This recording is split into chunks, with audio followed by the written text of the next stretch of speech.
Il y a 40 millions d'années, des requins évoluaient ici, dans la géographie marine de ce qui allait devenir Paris.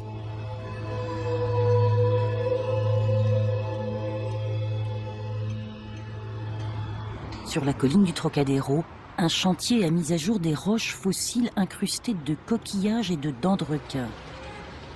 Mais ce n'était pas une fouille archéologique qui motivait les entrepreneurs.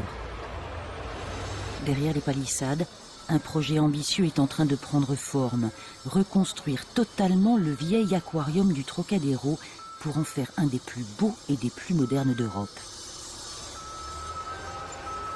Le site est classé, les consignes de la mairie de Paris sont claires, les promoteurs ne doivent toucher aucun arbre et laisser le parc tel qu'il était avant les travaux. Le chantier entame sa 3e année, mais presque rien ne transparaît à la surface. Comme pour un sous-marin, c'est dans les sous-sols que tout se passe.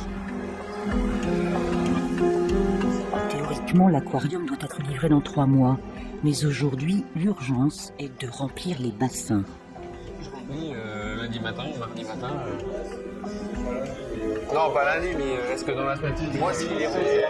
A priori, il ne reste qu'à ouvrir le robinet. Mais une armada de problèmes techniques refait surface chaque jour. De l'extérieur, ça change pas. C'est ensemble. Stop. On fait du faux rocher. On fait du faux rocher. Précave en PVC ou pas, je ne connais pas. C'est pas mon boulot. Maintenant, si tu fais un devis avec. Il y a de la mauvaise volonté de part et d'autre. On a mis un extracteur, on va en mettre un. Moi, je m'arrête là, je vais pas blâmer. Cet homme qui s'amuse des querelles incessantes, c'est Pascal Coutan. Et c'est tout le temps comme ça. Pascal est le biologiste en chef de l'aquarium. Avec son équipe, il sera responsable de tous les pensionnaires qui séjourneront ici, c'est-à-dire plus de 15 000 poissons, dont des requins, des raies et des centaines d'autres espèces. Les sous-sols du Trocadéro sont percés de 43 bacs d'exposition. L'équipe de Pascal Coutan relève le pari d'emmener les visiteurs dans un tour du monde des milieux marins en quelques pas. Bientôt, tout sera noyé. C'est peut-être la dernière fois que Pascal Coutan peut marcher au fond du grand bassin. Ici, on a voulu recréer le grand bassin qui va faire 2400 mètres cubes. Le but, c'est de procurer du rêve aux visiteurs, c'est-à-dire que l'objectif des architectes, c'était de le découvrir petit à petit, c'est-à-dire qu'on a la grande faille là-haut, une grande vitre verticale qui va nous montrer juste subrepticement, c'est tout là-haut là-bas, le passage des poissons. Ensuite, on va découvrir le bassin à travers un autre aquarium, donc on verra juste les requins dans le fond d'un aquarium. Et petit à petit, comme ça, on va découvrir tout le bassin, c'est-à-dire qu'après, on aura les hublots ici.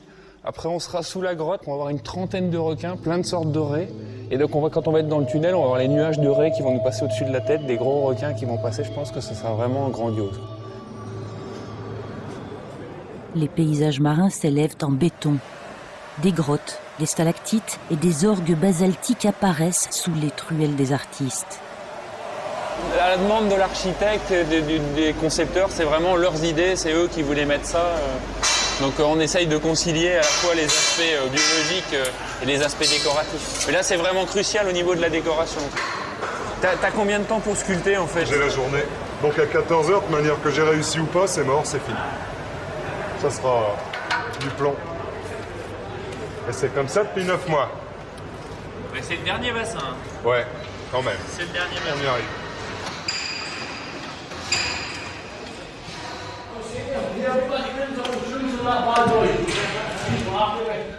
On a cherché sur des photos, sur Internet, sur toute une bibliothèque de diapos qu'on a. On a choisi des échantillons de différents types de roches méditerranéennes. Et on leur a dit, voilà, dans tel bassin, on veut que ça représente ce décor-là.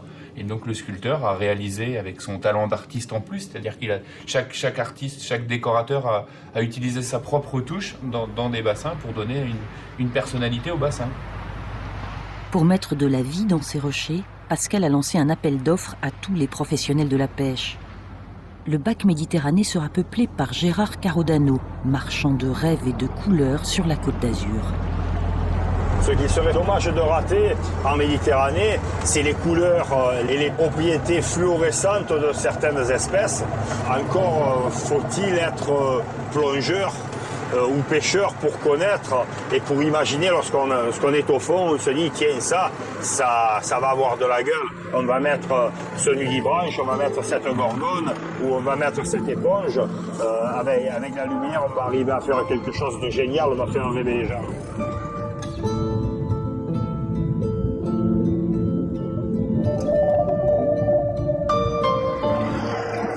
Gérard Carodano termine aujourd'hui sa campagne de pêche. Il ne lui manque plus qu'une dernière prise pour honorer son contrat avec le Trocadéro. Des créatures essentielles auxquelles pourtant les visiteurs d'aquarium ne prêtent jamais attention. Les détritivores. Ça consomme les détritus, c'est pour ça qu'on les appelle des détritivores. Et on en injecte dans tous les bacs, parce que si un jour il y a un poisson qui est mort, qui est resté sous un caillou, que tu ne vois pas, il va être beaucoup plus vite éliminé par ces éléments que s'il pourrit dans le bac. C'est pas vraiment génial pour les germes pathogènes que ça peut générer.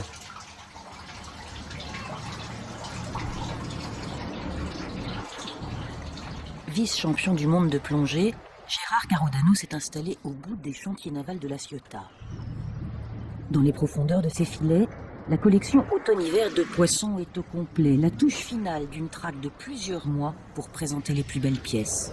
Le dactyloptère, là, il est prévu pour partir au Trocadéro à Paris. C'est la chance d'avoir un poisson comme ça parce que c'est relativement rare, on en a 2-3 dans l'année. Et dans cet état acclimaté et parfait comme ça, c'est une aubaine parce que c'est pas évident du tout. Ça.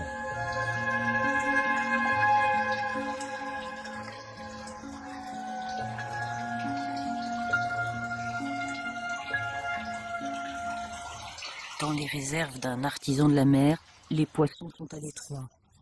Ils occupent le moindre recoin, ce qui commence à poser problème. Là, il y a une grosse commande qui vient de tomber pour Munich. Et ce serait bien que les poissons destinés au Trocadéro, qui a pris un petit peu de retard, puissent rentrer sur Paris. Tant qu'on n'est pas mieux structuré, on est un petit peu tenu par la capacité de capture, d'autant qu'on ne peut pas mettre n'importe qui avec n'importe quoi. Il y a quand même d'énormes conditions de compatibilité à respecter entre les spécimens, et puis il peut même y en avoir qui bouffent les autres. Certains poissons vont se faire avaler, d'autres vont se reproduire plusieurs fois avant de rejoindre Paris, où le chantier prend de plus en plus de retard.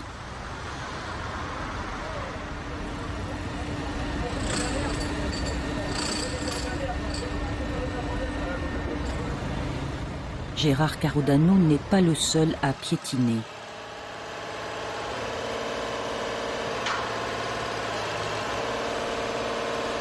Là, il y a bien 2 mois de retard quand même. Le repérage des aciers, je le demande depuis 1 an, mais c'est pas fait. C'est pour ça que je suis là à attendre. Voilà. L'embouteillage menace. Mais pas question pour Pascal Coutan de freiner ses commandes de poissons. On a un aquarium qui est consacré à la faune guyanaise, donc on va essayer de s'approvisionner au Brésil pour avoir les poissons qui vont dans ce bassin-là. C'est le bassin de la boutique qui fait 25 mètres cubes. Ce qu'il faut, c'est mettre quelques gros poissons herbivores. Jory et Robson viennent du Brésil, où ils ont créé une société d'élevage et de capture de poissons d'ornement. Des bancs énormes de petits poissons, de colorés, plusieurs espèces. C'est celui-là. Et voilà. Voilà. Comme avec chacun de ses fournisseurs, en marge de la liste, Pascal formule un souhait, un vieux rêve, la capture d'un requin.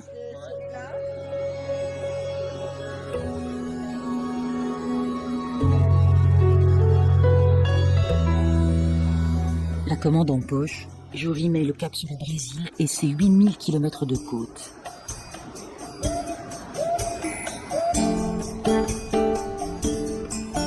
Elle rejoint ses bureaux à Natal, dans l'état du Nord-Est. La pêche là-bas est en plein essor. La société de Jory et Robson veut profiter de cet élan. Elle propose des poissons d'ornement, mais investit dans l'aquaculture et l'exportation. Tout reste à faire pourtant.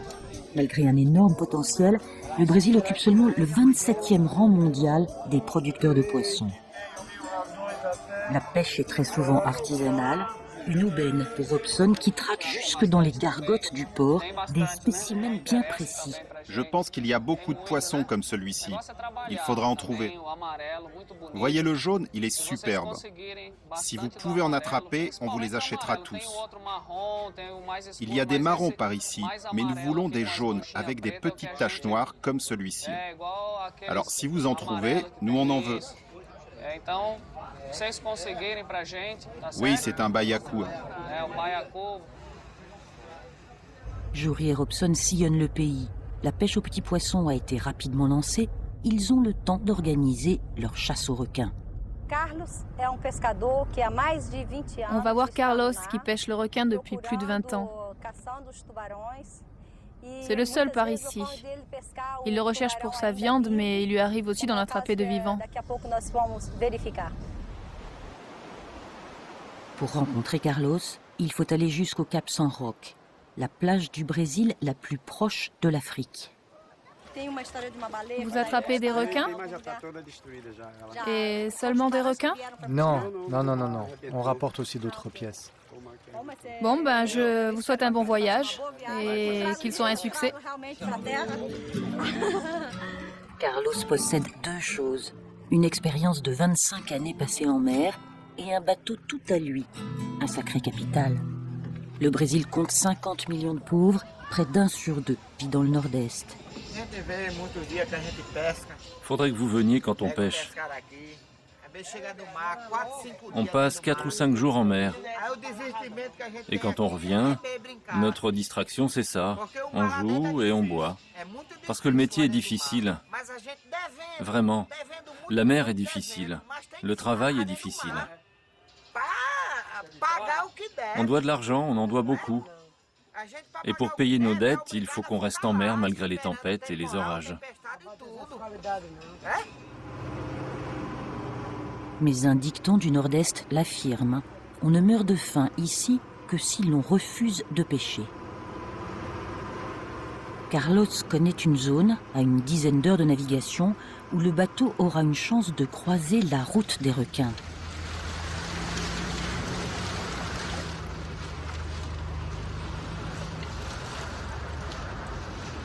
Des centaines d'hameçons vont descendre jusqu'au fond. C'est le début d'une longue chasse qui va durer plusieurs jours.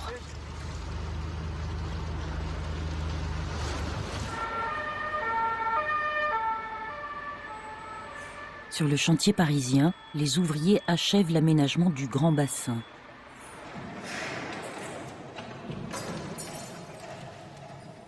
Avec la pose du dernier hublot, on scelle la fin de 2 ans de travail. Un soulagement pour Jean-François Bateau, le pilote du chantier. Ça, je sais pas, à mon avis, un truc comme ça,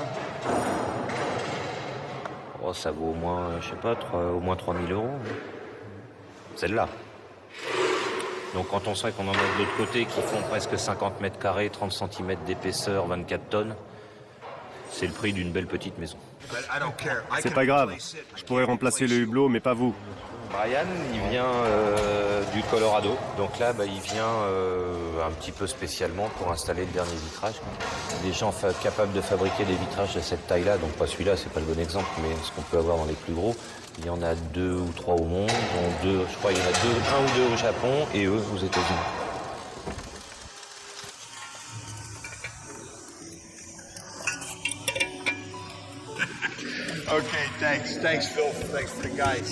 Pour l'instant, ça ne ressemble pas vraiment aux mers du Sud. Mais Pascal en est convaincu. Ces 43 bacs auront les couleurs et l'atmosphère des plus beaux fonds marins. C'est le BT18, donc c'est la mangrove Caraïbe. Comme c'est un mélange entre l'eau douce et l'eau de mer, c'est un milieu très très riche en zooplancton, phytoplancton, et donc il y a beaucoup à manger, donc il y a beaucoup de petits poissons. C'est un milieu très important parce qu'en fait c'est la nurserie des récifs coralliens. À des milliers de kilomètres de là, dans le nord-est brésilien, d'autres hommes travaillent pour l'aquarium. Embauchés par Jory et Robson, Ces deux pêcheurs se sont endettés pour acheter leur propre barque et fouillent sans relâche les eaux troubles de la mangrove.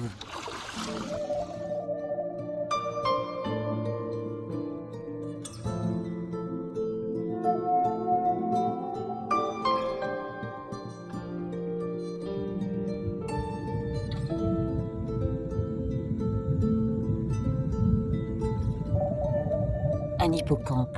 C'est une sacrée bonne rencontre pour Jennison. Il en recevra environ 2 €, un 5e du prix facturé à l'aquarium.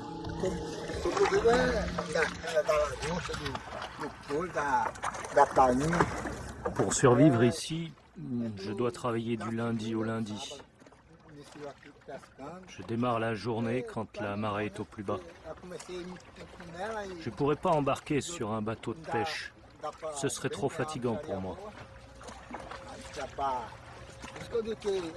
Le poisson d'ornement, c'est exactement ce qui me va. Et ça ne m'empêche pas de prendre aussi du poisson pour le manger. Mais parfois je plonge 2 ou 3 jours de suite sans rien trouver.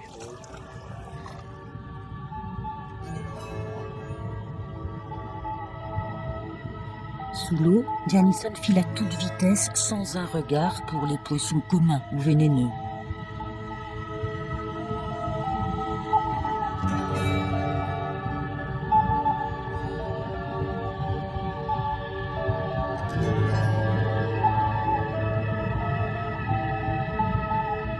À chacun sa technique et ses armes. Jennison a opté pour la simplicité d'une bouteille découpée.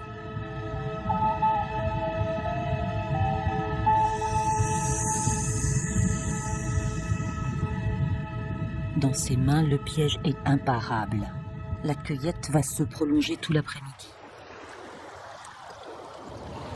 Une récolte payante, Robson, l'associé de Jory, vient prendre livraison d'une 20aine de poissons multicolores, mais surtout d'une demi-douzaine d'hippocampes.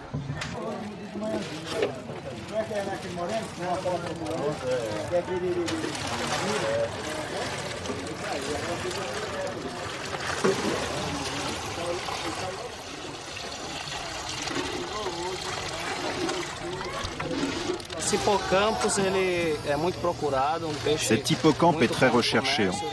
C'est une bonne affaire commerciale. Il vaut entre 10 et 12 $ sur le marché. On en trouve par ici. L'Institut de la pêche au Brésil, l'IBAMA, est en train d'instaurer des quotas annuels pour stopper la pêche intensive.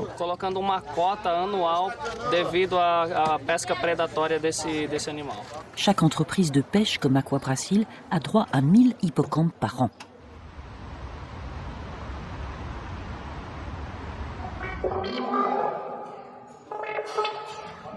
Au Trocadéro, des dizaines de kilomètres de tuyaux vont pomper l'eau de cet étonnant sous-marin.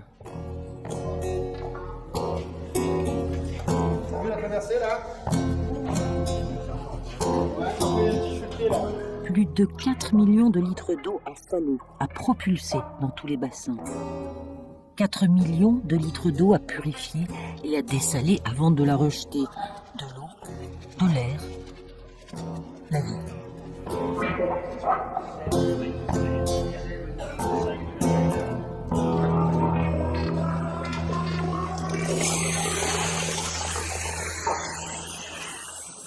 Dans un aquarium, il n'y a pas que des poissons, il y a aussi des invertébrés et surtout il y a les coraux, c'est magique les coraux, c'est des animaux extrêmement variés. Il ne faut pas oublier que c'est des animaux, c'est pas des fleurs. Depuis quelques années, le corail est protégé un peu partout sur la planète. Les importations sont très réglementées, mais à 2 heures de route de Paris, Pascal Coutan a l'embarras du choix.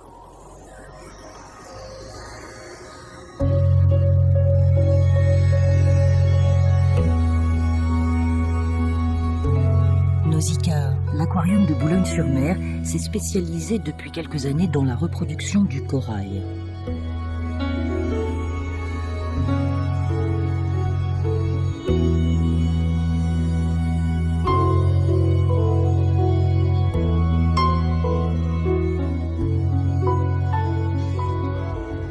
En fait, c'est tout simple, hein. C'est du jardinage. Stéphane Hénard, le directeur de Nausicaa, ne vend pas ses coraux. Il les échange contre des poissons que Pascal élèvera au Trocadéro. Tout ça, c'est pour nous. Une grande partie de ce que vous pourrez implanter, parce que ça... Si on a la place pour mettre tout. Ouais. Oui, ça pousse. Hein. Bon, alors, ces boutures-là ont maintenant quelques semaines. Là, celle-là, elle a 8 semaines. La colonie, au fur et à mesure, elle va coloniser le... Regarde, tu vois, ça vient contre la pipette. Et ça englobe complètement la pipette, voilà, et elle disparaît. Quoi, et ça sert donc de plantoir. Ça sert de support. Ça sert de plantoir. C'est ça qu'on va ficher dans le décor. On fait un petit trou à la perceuse, par exemple, et on va ficher ça dedans. Et s'il y a un petit morceau transparent qui reste visible, parce que... Il va être colonisé par les algues au bout de quelques jours. Bien sûr, le corail va recouvrir ça et puis ça ira, quoi.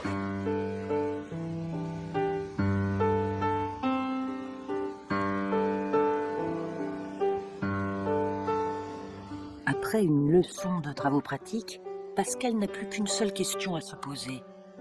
Dans combien de temps l'aquarium du Trocadéro pourra-t-il lui aussi exposer ses couleurs ?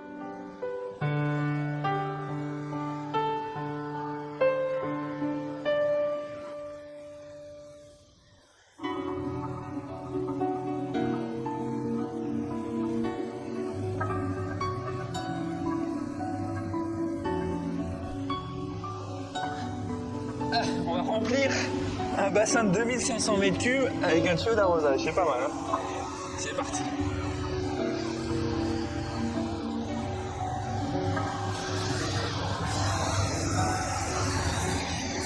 On ne peut pas monter le niveau de plus de 50 cm par jour par rapport à des contraintes de béton pour que le béton se mette en charge progressivement. Donc il faut que le niveau monte doucement. Donc 50 cm par jour, ça correspond à 2 tuyaux comme ça. Donc je vais mettre un deuxième tuyau et ça va remplir tranquillement. Il nous faudra donc 50 cm par jour, il y a presque 10 mètres. Donc faire le calcul, ça fait, je sais plus, ça fait presque 3 semaines pour remplir le bassin.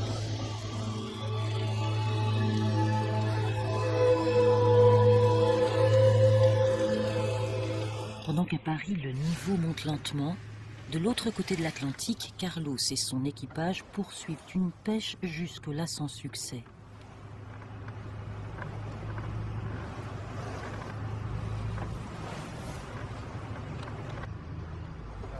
Soudain, la ligne résiste.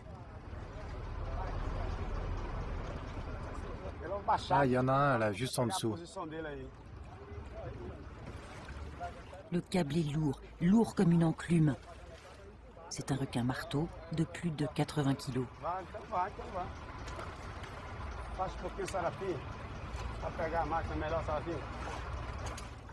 Vivant, ce requin vaut plus de 15 000 $. La plupart des aquariums rêvent d'en posséder un dans leur bassin. Mais celui-là finira sur l'étal d'un marché.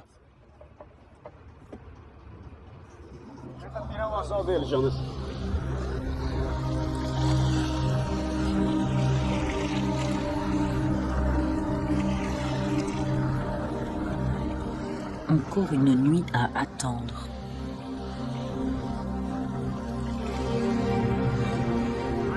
Pour augmenter sa chance, Carlos sort un atout de son jus, un seau plein à ras-bord de sang de bœuf. Il sait que les requins en détecteront une seule goutte dans des millions de litres d'eau de mer à des centaines de mètres à la ronde. Et ils se rapprocheront.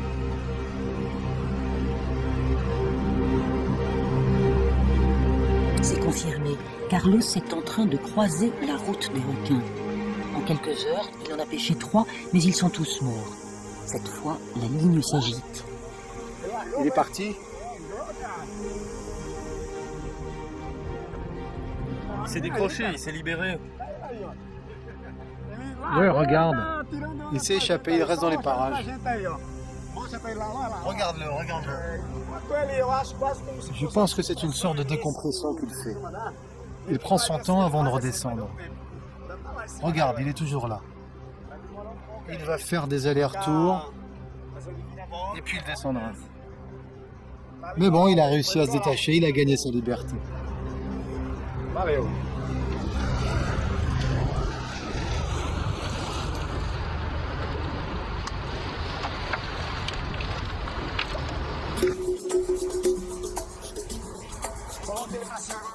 deuxième chance se présente assez vite. Un requin nourrice s'est fait épingler. Il est petit, donc transportable.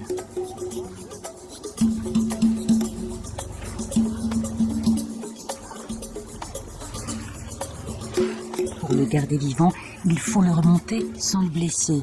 Et en même temps faire attention à ne pas basculer.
L'équipage est de retour avec toute sa cargaison.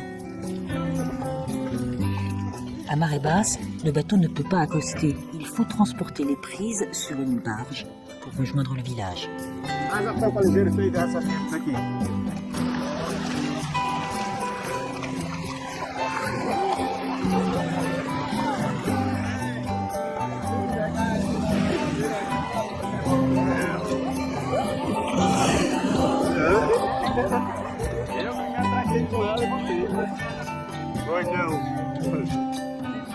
Fleury est là, mais elle verra le requin plus tard. Pour l'instant, c'est une véritable attraction pour tout le village. C'est peut-être le plus petit aquarium du monde, mais les visiteurs sont au rendez-vous.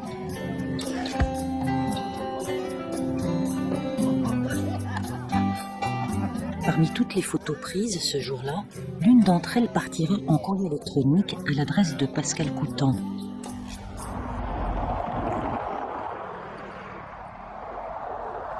Maintenant, c'est à moi de voir si ce poisson nous intéresse. Effectivement, on l'avait mis dans notre liste, donc ça nous intéresse. À savoir si ça rentre encore dans mon budget par rapport aux tarifs. Parce qu'en fait, il y a deux grandes familles de requins. Les requins qui ont besoin de nager pendant le transport. Donc là, ils ont besoin de beaucoup d'eau. Donc ça coûte très cher au niveau du fret.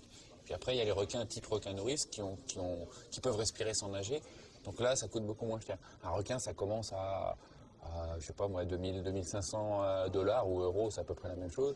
Et puis ça peut aller pour les requins-ci jusqu'à 25 000 $. La moitié des requins du Trocadéro est pêchée dans leur environnement naturel. Les autres viendront du Marineland, le célèbre parc d'attractions de la Côte d'Azur, surtout connu pour ses orques apprivoisées.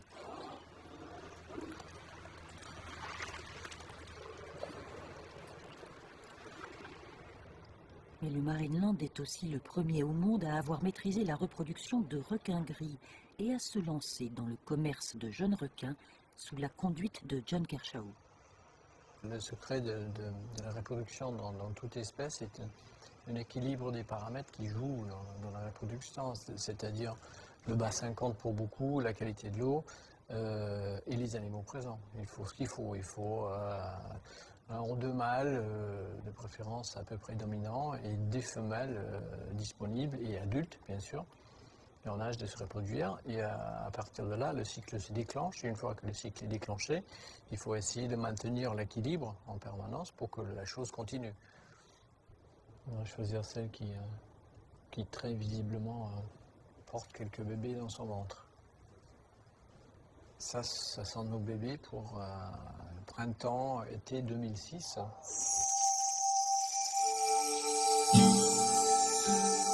L'équipe du Marineland d'Antibes a tourné ces images exceptionnelles, la naissance d'un jeune requin.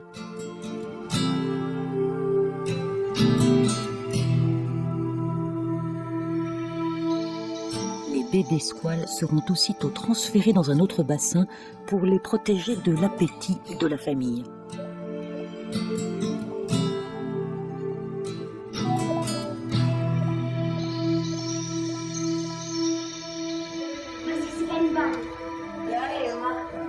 Pour assister à un heureux événement au Marineland d'Antibes, il faut un peu de patience à ces jeunes collégiens. La gestation d'un requin gris dure une dizaine de mois. Quoi? À la naissance. Parfois, on a l'impression qu'ils sont intelligents, et parfois, on a l'impression qu'ils pensent pas. C'est ça qui est un peu difficile à savoir. Moi, je trouve qu'il vaut mieux qu'ils naissent en captivité, qu'on les pêche dans la nature et qu'on les mette en captivité. Là, c'est encore plus effroyable. Parce que l'autre, sinon, ils savent pas qu'il y a un grand large.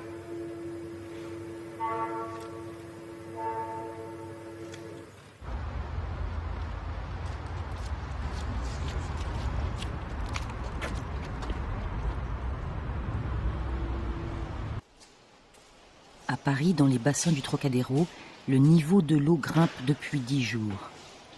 Pour Pascal, l'heure de vérité sonne tous les soirs. Derrière ces murs, des tonnes d'eau éprouvent l'étanchéité des bassins. Une épée de Damoclès. Et bon, là, on est sur un chantier. Et, la semaine dernière, on a été voir avec Mathieu, on a fait le tour. Tout d'un coup, on a vu une grosse flaque à un endroit. Vraiment, on a commencé à paniquer. En fait, on a vu un gars qui partait en remontant sa braguette. La barre fait 6 mètres.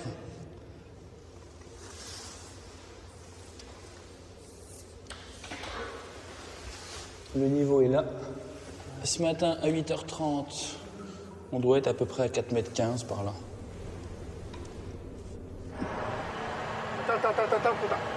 Attends, stop.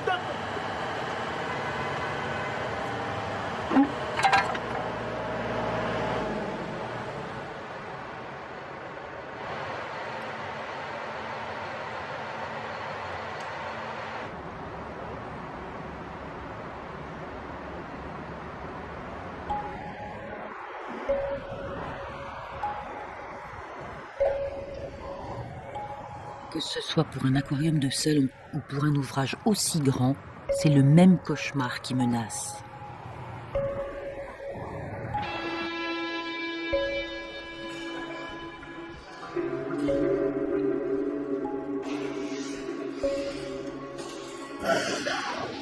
L'eau vient d'ici.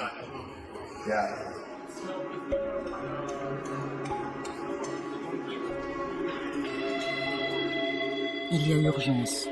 Le spécialiste des vitrages doit impérativement accourir des États-Unis.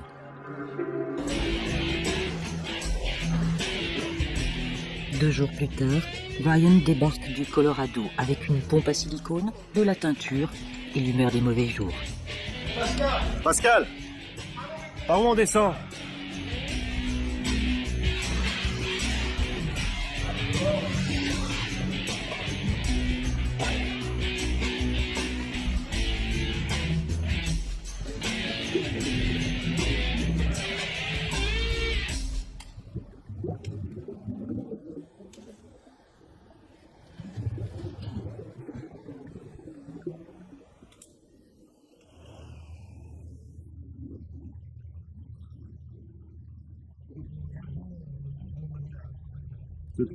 C'est pas une fuite, je suis catégorique.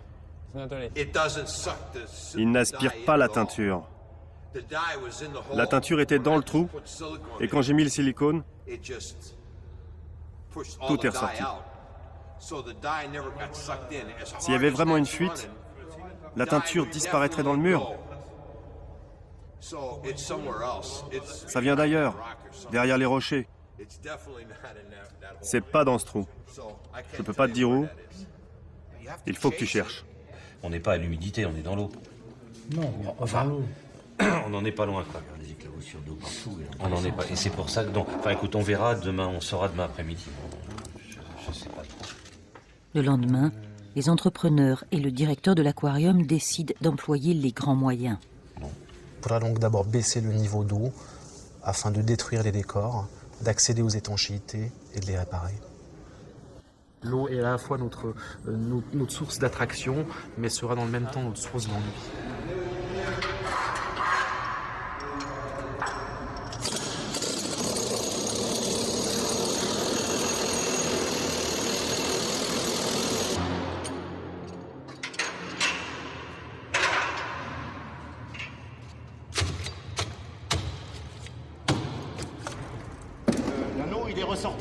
de 2 cm, alors que tous les autres sont collés.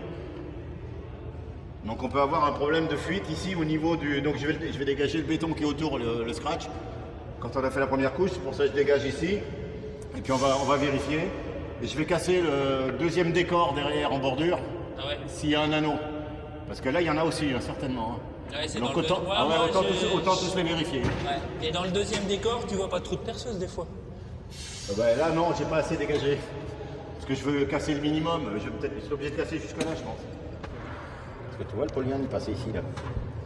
Ils ont traversé le polyane. Donc il y aurait du polyane entre la résine et l'étanchéité. Oui. Donc automatiquement. Et il tourne le crochet d'ancrage en plus. Elle est vachement reflue là. Oui. Ah, oui, non, mais il y a toujours. un trou là. Là, il y a un trou là. Ouais, tu crois que c'est ça ça suffit pour. Il y a un trou là. Attends. Là, tu risques d'en refaire un. Non. Il faudrait rappeler avec un cutter ou. Il y a un trou. Il y a un trou au-dessus. Il y a des zones qui n'ont pas été contrôlées alors qu'il y a des fuites. Ici. Derrière, au bout du bassin là-haut. Si les mecs ne savent pas ce qu'ils ont à contrôler, ils n'ont même pas rien à foutre sur le chantier. Il faut quand même arrêter de déconner. Je ne vais pas mettre un mec derrière chaque mec pour qu'il vérifie le travail qu'il a à faire. Les mecs, ils ont leur bon boulot à faire. Qui leur a donné les instructions de contrôler à tel endroit et de ne pas contrôler à tel endroit? On leur a donné aucune instruction. Ils doivent contrôler leurs installations. Sur le chantier, aucun bassin n'est encore prêt, tandis qu'un peu partout dans le monde, les poissons ont déjà pris la route de Paris.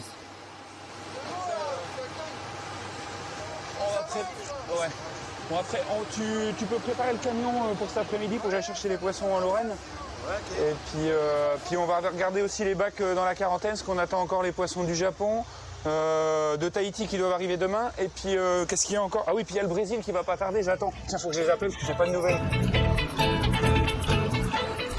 Au Brésil, des poissons multicolores et des hippocampes vont faire leur baptême de l'air. Et qu'est-ce que vous avez comme cargaison à déclarer? J'amène des poissons pour l'exportation.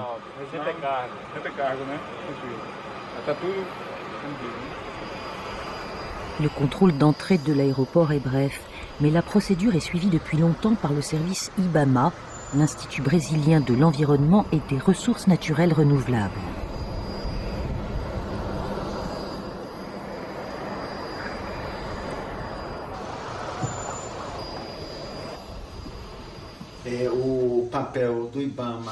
Le rôle de l'IBAMA n'est pas seulement de contrôler, mais on essaie de développer aussi une sensibilité à l'environnement.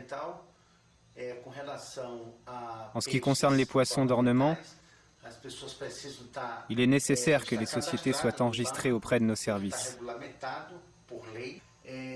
Cette pêche doit être strictement contrôlée. Il y a une demande forte et nous sommes obligés de la surveiller. Si par hasard quelqu'un essaie de se soustraire au contrôle, ça devient du trafic. Et là, nous réagissons fermement.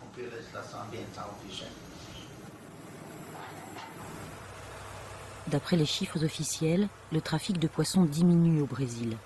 Les fermes aquacoles se multiplient partout dans le monde face à une pêche de plus en plus aléatoire et difficile.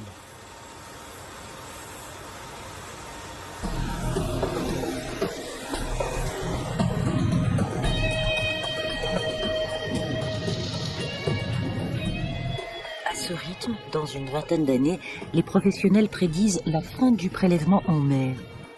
Tous les poissons d'exposition seront nés en captivité.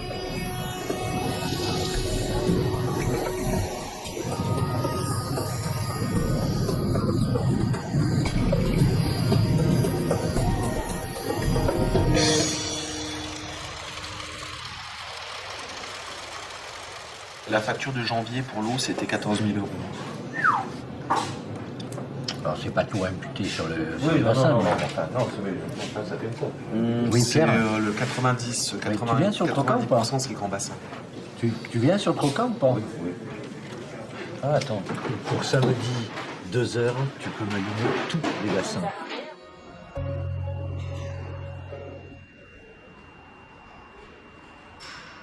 Ça, c'est tout du rocher reconstitué. Donc en fait, ce sont des cages en nature, en plastique. La mairie de Paris a signé une convention avec l'investisseur japonais de l'aquarium du Trocadéro. C'est un dossier qu'elle suit avec attention pour l'image de la capitale et les préoccupations environnementales qui accompagnent aujourd'hui tous les grands projets. Bon, là, de nouveau, quand il y aura l'eau, l'effet sera plus le même. Plus intéressant. Arrivera à peu près à quel niveau Au-dessus de cette vitre, en fait. Vous le voyez, en fait, vous voyez les passerelles, 10 cm sous les passerelles. 2,4 millions de litres, c'est déjà des très grandes capacités. Je ne peux pas dire de bêtises, mais en bassin aquarium, je ne parle pas de bassin extérieur comme les aquariums ou pour les orques, mais en bassin aquarium, on devrait avoir le plus grand bassin de France, je crois. Donc évidemment, pour un écolo, on aimerait mieux que les animaux restent dans leur milieu naturel, qu'on les laisse tranquilles d'une certaine manière et qu'on accepte de se contenter de voir des films, de regarder des livres, en se disant que c'est normal qu'on ne puisse pas avoir accès à tout comme ça. Bon, puis en même temps, il y a des réalités qui font que les eaux, ça existe, les aquariums, ça existe, et que ça n'a pas que des côtés négatifs non plus, parce que quelquefois, c'est là aussi qu'on peut conserver des espèces qui disparaissent dans la nature compte tenu des niveaux de pollution qu'elles ont à affronter. Voilà, ça s'est bien passé? Ouais, relativement bien. Relativement? Relativement bien. C'est pas parfait alors? Non, il y en a quelques-uns qui fuient, alors c'est un peu galère. Ah merde. On va regarder ça. Les premiers cartons arrivent de Tahiti, du Brésil, du Japon, et ils s'entassent dans la réserve. Il faut stocker les nouveaux pensionnaires, comme on peut, en attendant la fin des travaux.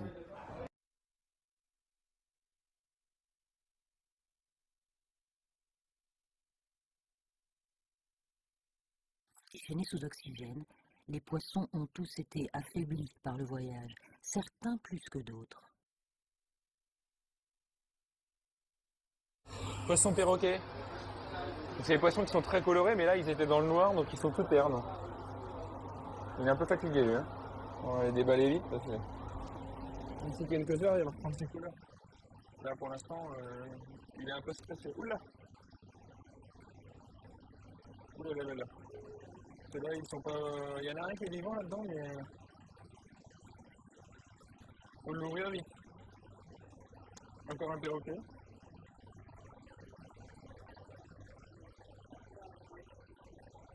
Ah, c'est bon.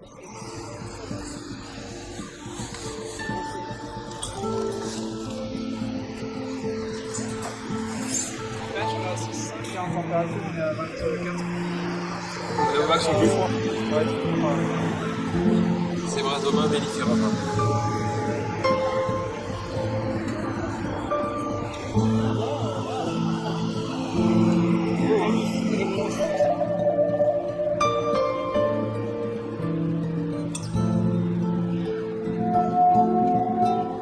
Les acteurs sont en coulisses, mais dans les bureaux de la production, le scénario piétine et bloque toujours sur la même scène. Je peux vous interrompre? Oui, ça y est, c'est fait. Une autre fuite dans le Bessacoudon. Lequel? Là.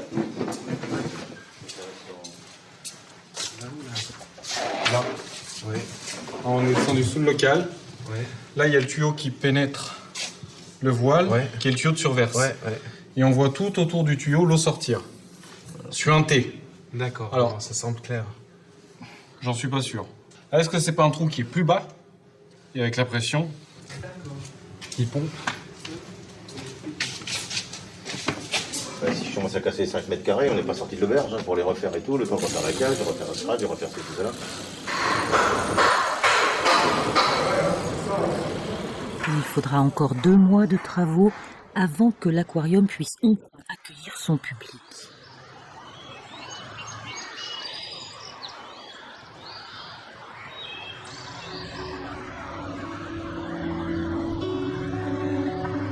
Les fuites sont un mauvais souvenir et le film catastrophe laisse enfin la place à la magie des fonds marins.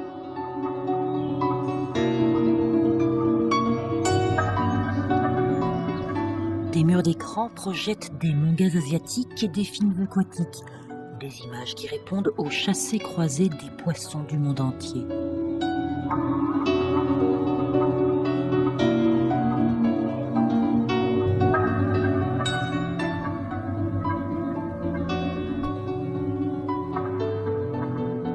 admirer les requins, les stars de l'aquarium, le chemin des visiteurs passe devant les pensionnaires de Gérard Carodano, ceux de Joury et des autres pêcheurs aux merveilles.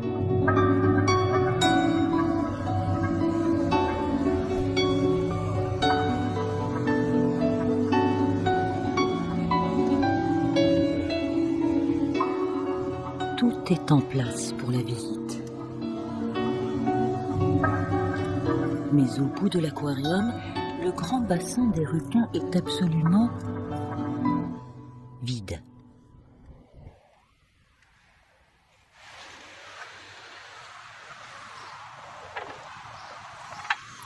Un problème de dernière minute pour Pascal Coutan.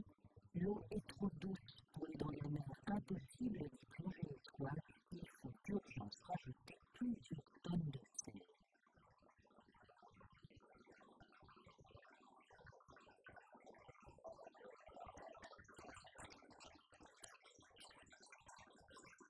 Donc le bassin est plus grand que les autres, c'est plus grand que les estimations qu'avaient fait les architectes.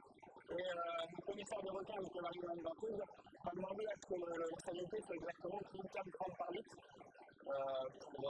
pour les requins. Donc là, actuellement, on est à 30 grammes par litre. Donc il faut qu'on rajoute, par rapport au volume estimé, entre 8 et 10 tonnes. C'est-à-dire que ce matin, on va rajouter pratiquement 10 tonnes. On va bien voir à combien on arrive en fait de vitesse.